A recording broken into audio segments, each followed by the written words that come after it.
Jammu Kashmir assembly में पिछले 4 दिन से रोज हंगामा होता है और हंगामे की वजह सिर्फ एक है, आर्टिकल 370। आज भी जैसे ही सदन की कार्रवाई शुरू हुई, बीजेपी के विधायकों ने कल सदन में पास हुए आर्टिकल 370 के प्रस्ताव का विरोध किया। बीजेपी के विधायक और विपक्ष के नेता सुनील शर्मा प्रस्ताव के विरोध में बोल ही रहे थे। इसी दौरान इंजीनियर रशीद के भाई और अवामी इत्तेहाद पार्टी के विधायक शेख खुर्शीद एक बैनर लेकर वेल में पहुंच गए, जिसमें आर्टिकल 370 और 35A की बहाली की मांग की गई थी। हालांकि मार्शल्स ने उन्हें ऐसा करने से रोकने की कोशिश की। इस बीच बीजेपी के मेंबर्स भी वेल में पहुंच गए, शेख खुर्शीद से बैनर छीन लिया और उसे फाड़कर फेंक दिया। इसके बाद बात पड़ गई और देखते देखते हाथापाई शुरू हो गई। हंगामा ज्यादा बढ़ा तो नेशनल कॉन्फ्रेंस और पीडीपी के मेंबर्स भी वेल में पहुंचे।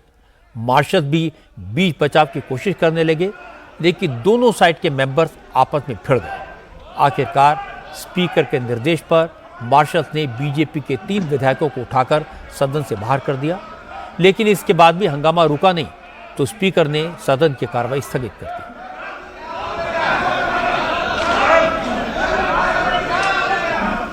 बीजेपी ने इस पूरे हंगामे को लेकर इल्जाम स्पीकर पर लगाया।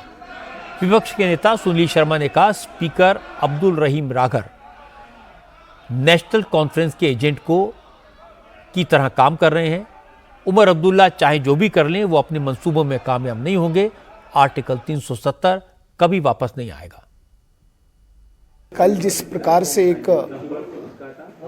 रेजोल्यूशन मूव किया गया, जो गैर कानूनी था, जो अनकॉन्स्टिट्यूशनल था, उसके विरोध में हमने उस प्रोसीजर को चैलेंज किया और उस चेयर को चैलेंज किया जिस पे स्पीकर बैठे हुए।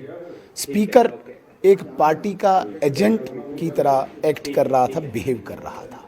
ये एक तारीख है, अब 370 ये दफन हो चुका है। उमर अब्दुल्ला साहब की 1000 पीढ़ियां भी आएंगी, अब 370 वापस नहीं आएगा। इसके बाद बीजेपी की तरफ से स्मृति ईरानी ने जम्मू कश्मीर असेंबली में हो रहे हंगामे पर कांग्रेस को घेरा। स्मृति ईरानी ने कहा, आर्टिकल 370 को खत्म करने के लिए जो फैसला देश की पार्लियामेंट में किया, नेशनल कॉन्फ्रेंस संसद के उस फैसले का अपमान कर रही है।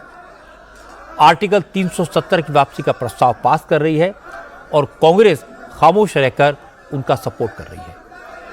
स्मृति ईरानी ने कहा, कुछ लोग भारत को जोड़ने की नहीं, तोड़ने की कोशिश कर रहे हैं, लेकिन देश इसे मंजूर नहीं करेगा।